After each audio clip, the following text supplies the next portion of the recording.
Ada rencana keluar negeri? Udah punya ini? Udah tahu bedanya paspor sama visa? Di video ini aku akan jelasin semuanya tentang paspor, visa, dan segala macamnya itu, cara buatnya gimana, biayanya berapa. Aku akan bahas tuntas di video ini, jadi tonton sampai habis. Subscribe dulu kalau belum subscribe ya. Oke, mari kita mulai. Paspor. Paspor ini tuh apa sih sebenarnya? Paspor itu gampangnya adalah pengganti KTP. Kartu identitas kita di Indonesia KTP. Nah, kalau di luar negeri, ya paspor ini. Ini adalah identitas kita. Nyawa kita ini ya, nyawa kita kedua ini. Jadi disimpan baik-baik. Kalau di luar negeri jangan sampai lepas nih, paspor harus kita bawa terus kemana-mana. Nah, paspor itu jenisnya ada banyak sekali sebenarnya. Ada paspor biasa kayak ini termasuk paspor biasa. Terus ada paspor diplomatik, paspor dinas, paspor kolektif. Biasanya itu buat yang haji itu ada paspor kolektif juga. Dan lain-lain lah ya, ada jenisnya, ada banyak. Berhubung kita warga biasa, ya kita pakainya paspor biasa. Dan paspor biasa sekarang itu ada dua jenisnya, yaitu paspor biasa yang biasa aja kayak ini yang lama. Dan ada paspor biasa yang elektronik. Ya, yang ini elektronik, ini biasa. Bedanya apa? Bedanya paspor elektronik ini itu ada chipnya ya. Di sini ada chipnya. Kalau yang biasa nggak ada. Nah, nanti data-data yang ada di paspor elektronik itu bakal disimpan di chip. Kalau paspor yang biasa disimpannya ya di kertasnya aja, ini di dalamnya dicatat gitu biasa. Kalau misal kita punya paspor elektronik ini, itu tuh kita nanti bakal lebih cepat prosesnya kalau misal kita imigrasi di bandara. Kalau bandaranya ada auto gate-nya. Kalau misal bandaranya ada auto gate-nya, itu nanti kita tinggal bawa paspornya, terus kita scan tuh paspor kita ya kan. Nah, kalau data kita sesuai, ya udah gate-nya terbuka, gerbangnya terbuka otomatis gitu. Paspor elektronik ini ada keuntungannya lagi sebenarnya, yaitu kita bisa dapat visa gratis ke ASEAN tentunya. Semua negara ASEAN itu kita dapat visa gratis. Ada juga ke Jepang, terus ke Korea Utara, Korea Selatan maksudnya ya, bukan Korea Utara. Ngapain ke Korea Utara ya kan? Terus ada di beberapa negara Eropa itu juga ada visa gratisnya. Tapi walaupun seperti itu, kita juga harus tetap cek peraturannya. Bisa jadi peraturannya berubah ya kan. Siapa tahu itu cuma promo ya kan. Ya, untuk sekarang kalau pegang paspor elektronik atau e-pasport ini, kita bisa mendapatkan keuntungan ke Jepang gratis, ke Korea gratis, atau ke beberapa negara di Eropa. Nah, sekarang sekalian ngomongin visa. Visa itu apa sih? Jadi kan ini paspor ya, paspor itu sebagai KTP gitu, kartu identitas kita selama ada di luar negeri ya kan. Nah, kalau visa itu adalah izin tinggal. Kita keluar negeri itu kita butuh yang namanya izin. Ke Thailand misal. Jadi misal tujuanku ke Thailand itu jalan-jalan, ya aku harus punya visa turis.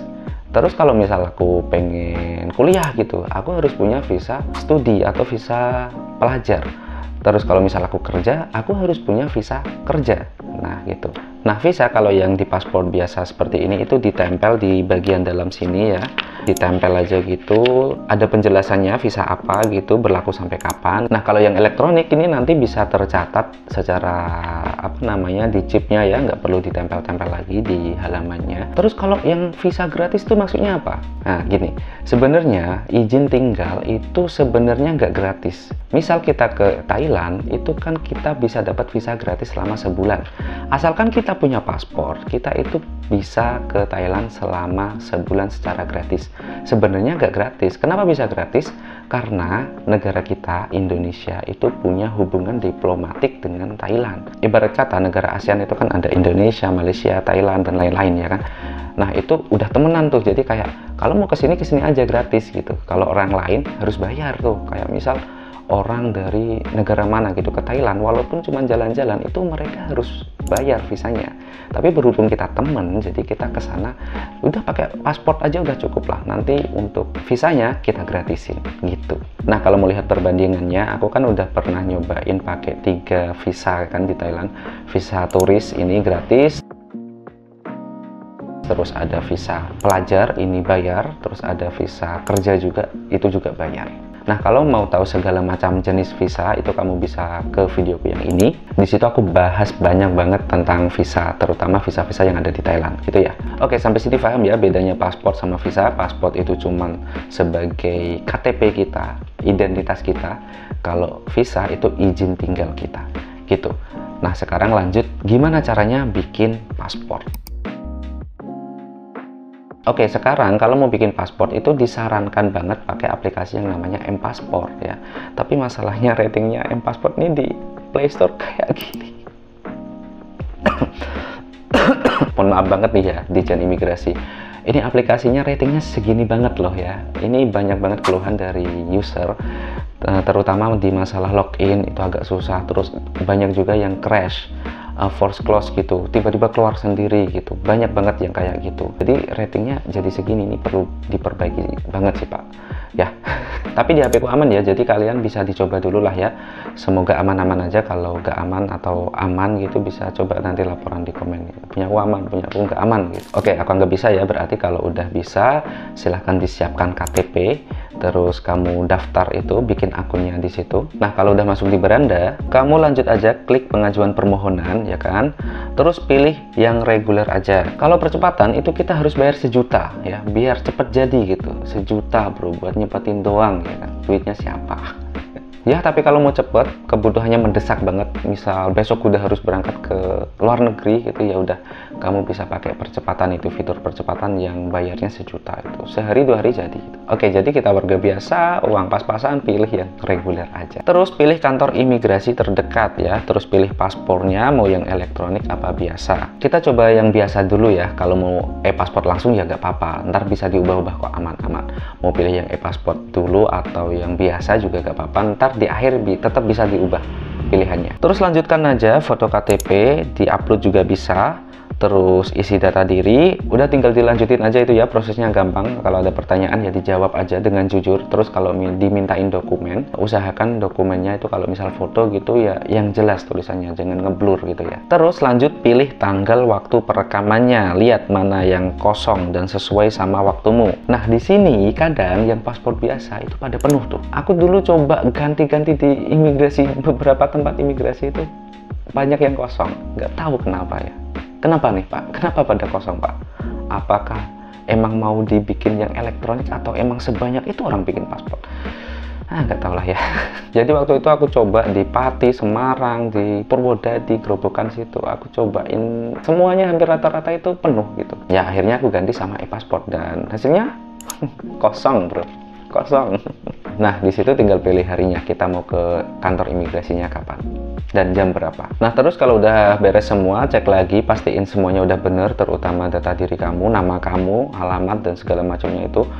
Pastiin semuanya bener, jangan sampai salah ya. Setelah itu billing pembayarannya nanti keluar, nah itu kamu bisa bayar aja. Ada metode pembayarannya juga banyak, itu silahkan kamu pilih yang mana. Terus tinggal berangkat deh kita ke kantor imigrasi sesuai waktu dan tempat yang kita pilih tadi. Oh ya, sebelum ke kantor imigrasi, kamu siapin itu KTP, KK, akta yang asli ya, dan juga siapin juga fotokopinya, karena nanti juga dimintain fotokopinya.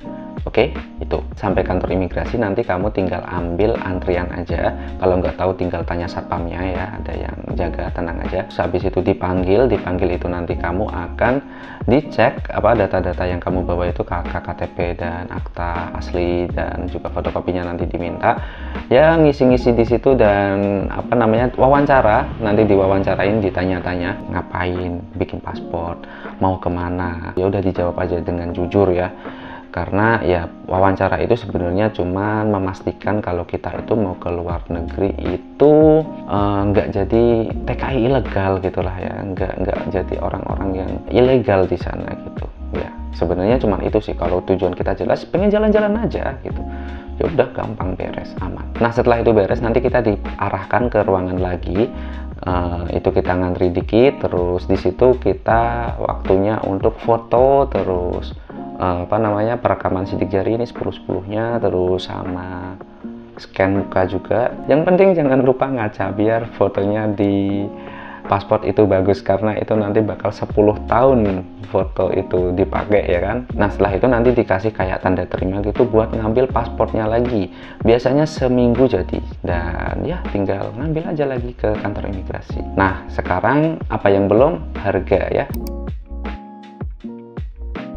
Ternyata harga paspor berubah lagi, jadi ada penyesuaian tarif paspor baru lagi. Yang awalnya dulu itu harga paspor biasa 350, terus yang e-paspor 650 ya kan. Untuk masa berlaku 10 tahun sekarang diubah lagi tuh, ada 4 jenis sekarang. Yang pertama paspor biasa dengan masa berlaku 5 tahun toh, yang awalnya kan 10 tahun ya. Itu 350.000, masih sama tuh harganya. Cuman beda, yang awalnya 10 tahun kemarin-kemarin, sekarang jadi 5 tahun lagi kayak yang zaman dulu banget itu. Nah, untuk paspor biasa dengan masa berlaku 10 tahun itu harganya sekarang 650.000. Itu jenis yang kedua. Nah, jenis yang ketiga yang e-paspor, harganya masih sama 650.000, tapi masa berlakunya cuma 5 tahun. Nah, untuk yang masa berlaku 10 tahun, jenis keempat berarti ya, itu harganya sekarang 950.000. Nah, ini listnya ya. Nah, harga-harga tersebut akan mulai berlaku tanggal 17 Desember 2024 ya. Jadi sekarang silahkan bikin paspor buruan ya kan. Aku yakin bakal rame banget ini. Karena kalau mulai tanggal 17 Desember harganya udah segitu, kalau sekarang masih segini. Oke, silahkan memenuhi imigrasi. Nah, kalau mau dicepetin berarti nambah 1 juta. Kalau misal kamu bikin paspor elektronik dan dicepetin berarti habisnya 1.650.000. Kalau bikin paspor biasa dan dicepetin berarti 1.350.000. Oke, paspornya jadi udah siap tuh ya buat dipakai ke Bangkok 2025 nanti bareng aku ya kan. Oke, jelas ya untuk paspor, visa dan segala macamnya. Cara pembuatannya gimana tadi? Kalau ada pertanyaan silahkan komen aja di kolom komentar. Kalau ada kritik, saran atau ada koreksi mungkin ada info yang miss atau yang kelewat, bisa tambahkan juga di kolom komentar. Oh ya, kalau mau tips-tips cari tiket pesawat murah, aku juga udah bikin videonya yang ini ya. Kamu bisa tonton itu cara mencari tiket pesawat yang murah. Semoga masih works ya kan, karena ya berubah-ubah lah ya, tetap aja kayak gitu. Udah gitu aja sih kayaknya. Jangan lupa like, comment, subscribe, dan ketemu lagi di video selanjutnya. See ya.